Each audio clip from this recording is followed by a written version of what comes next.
March 4th, 2013, 40 degrees below zero. Pilots refused to fly to Lake Ayan.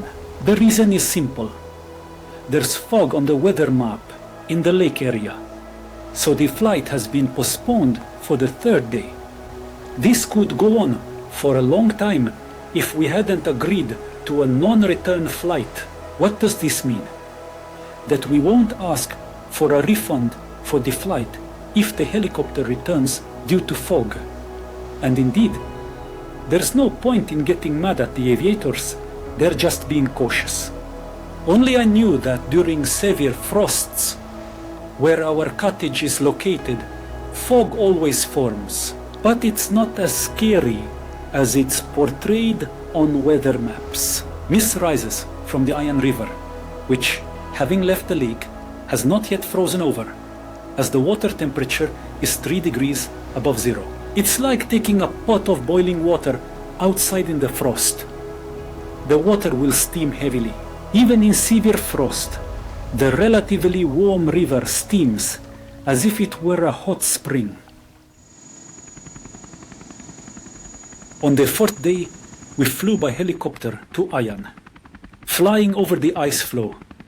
Everything around is white as far as the horizon. How to survive here is beyond me. And if a blizzard starts, not finding shelter means certain death. But we're not worried, because we're flying to a cabin we built last year. The cabin has a stove, firewood, and sturdy walls. Just one troubling thought wanders through my mind. What if a wolverine or a wandering bear demolished the cabin? Every time I fly to the Taiga, these thoughts visit my head. Every hut has a weak spot on the roof where the chimney comes out.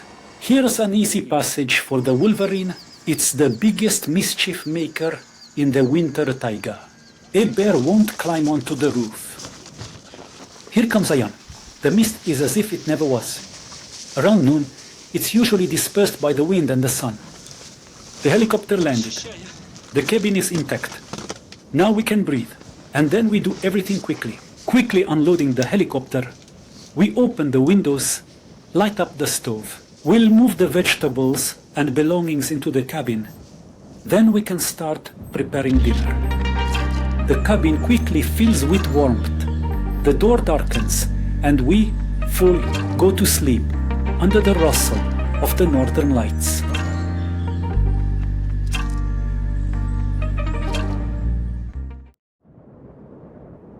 Many viewers doubt that we filmed the movie just by ourselves. Indeed, we weren't alone, or to be precise, temporarily not alone. For a brief period in April, a paraglider pilot came to us to take aerial shots. That time stayed with me for a long time.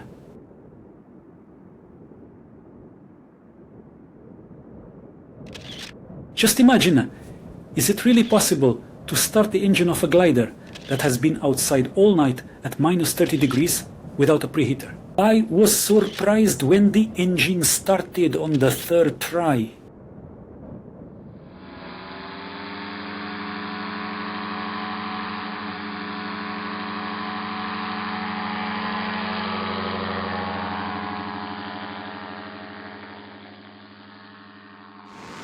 Starting the engine turned out to be half the battle.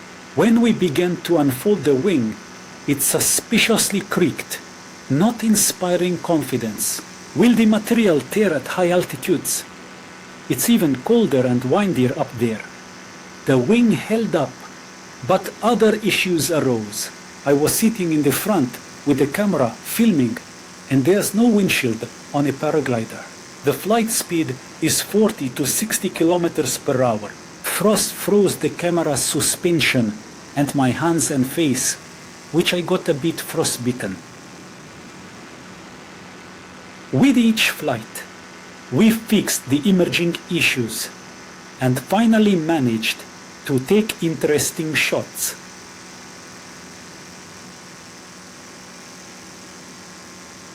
Please don't laugh. Modern drones weren't around back then. Therefore, we must give credit to our pilot Vladimir Filipov, who flies under extreme conditions and takes beautiful pictures.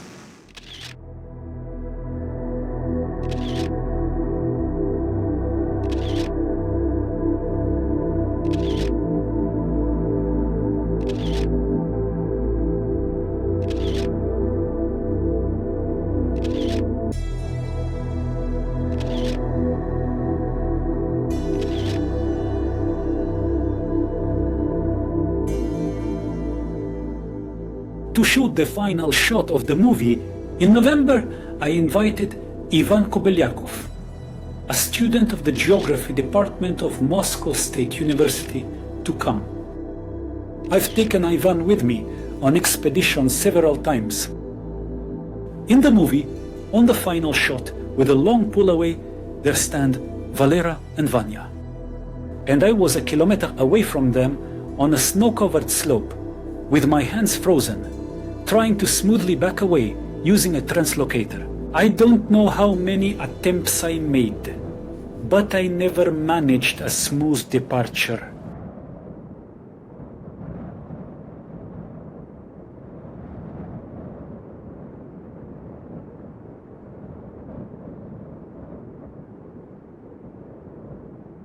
Those are all the participants of the filming. The rest of the time, it was just the two of us. Someone might ask, psychologically, wasn't it hard? No, it was fine. Thanks to Valery, who has the calm and unconflicted character of a Siberian, we managed to live in harmony and friendship, for which I am especially grateful. Идет он вдоль левого берега. Видишь, черная точка? На, посмотри.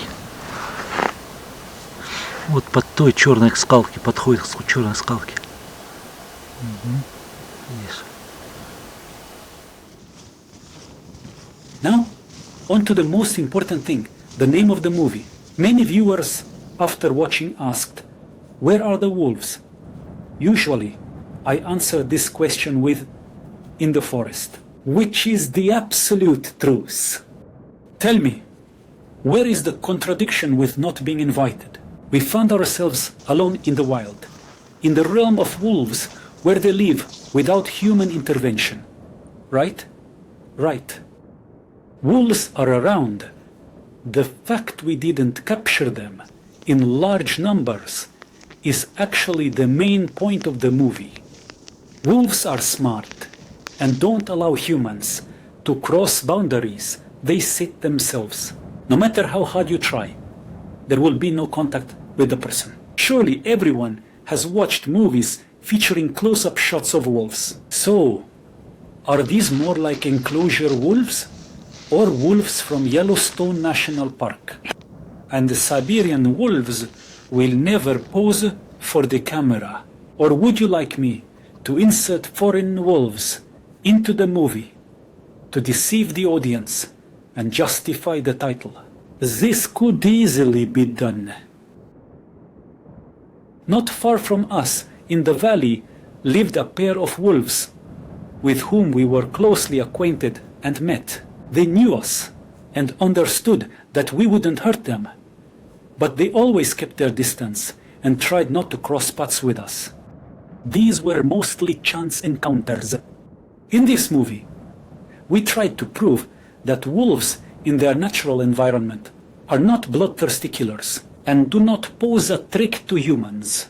Yes, we couldn't film wolf packs, but we were able to show you the unique nature of the Putorana Plateau. There are comments on YouTube criticizing our fake gameplay in the frame that we are bad actors. But what do you expect? We're not actors and we're not aiming for an Oscar. Maybe we didn't play convincingly, but we did it sincerely. Of course, we could cut our dialogues from the movie, but that was the plan. As they say, you can't take words out of a song. It was easy to take big shots with us. For distant shots, I had to run around, especially in winter. Choose a shooting location set up the camera, turn it on, and run to the shooting spot, act for the camera, and then run back to it.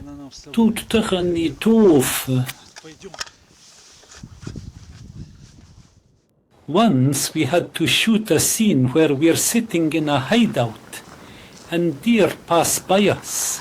Wild deer fear people and run away. That's why we had to camouflage. I set up the camera in advance and waited for deer to appear on the trail. To avoid recording empty frames, I waited until the last moment to start recording and ran to the spot where Valerie was waiting for me. Deer and moles. They noticed me and ran away. I had to wait again.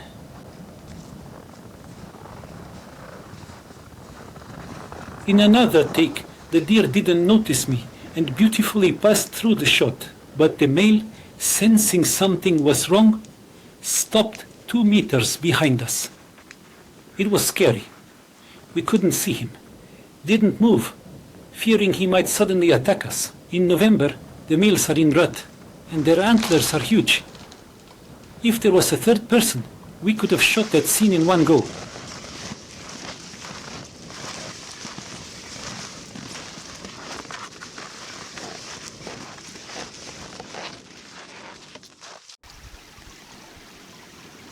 Spring is a long-awaited time in Siberia.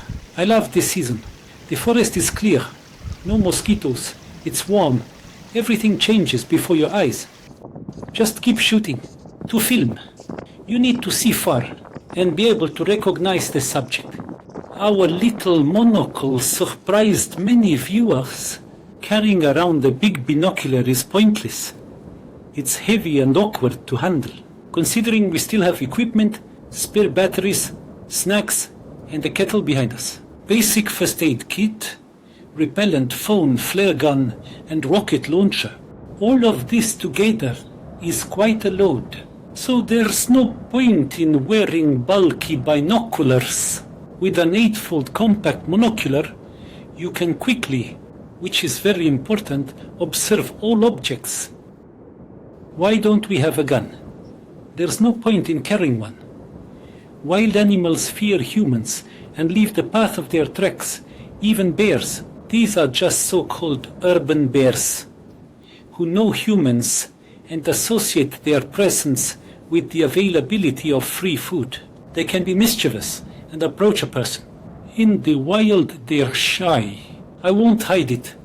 Whenever I encounter a bear, I feel fear, and my eyes instantly search for the thickest tree nearby. If we're not filming a bear, I always start making noise, and it runs away. Once we filmed a bear that was walking down the terrace. Everything was safe until it changed course and started ascending towards us. Valera prepared the flare gun. He must have sensed us, because before reaching 15 meters, he turned aside and calmly went about his business. The main thing is not to startle it suddenly, or it might panic and charge at you. Remember, firing isn't always helpful, especially with a she-bear. In my experience while filming The Land of the White-Horned, I captured the bear's reaction to the shot afterwards for the film.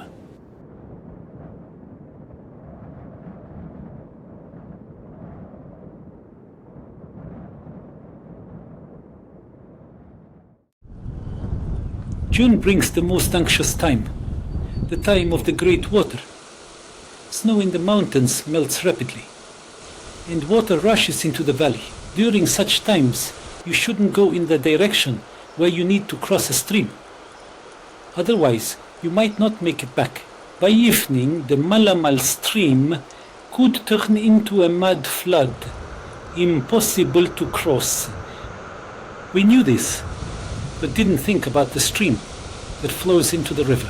Upstream, where our little house stands, will bring us temporary troubles. Mud flows descended periodically along its course, muddying the water and giving it the color of coffee with milk.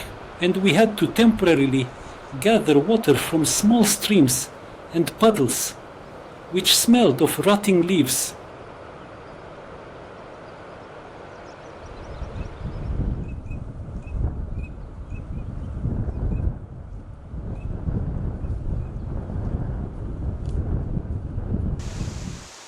In summer, the water in the streams becomes clear, and you can drink it raw without any worries.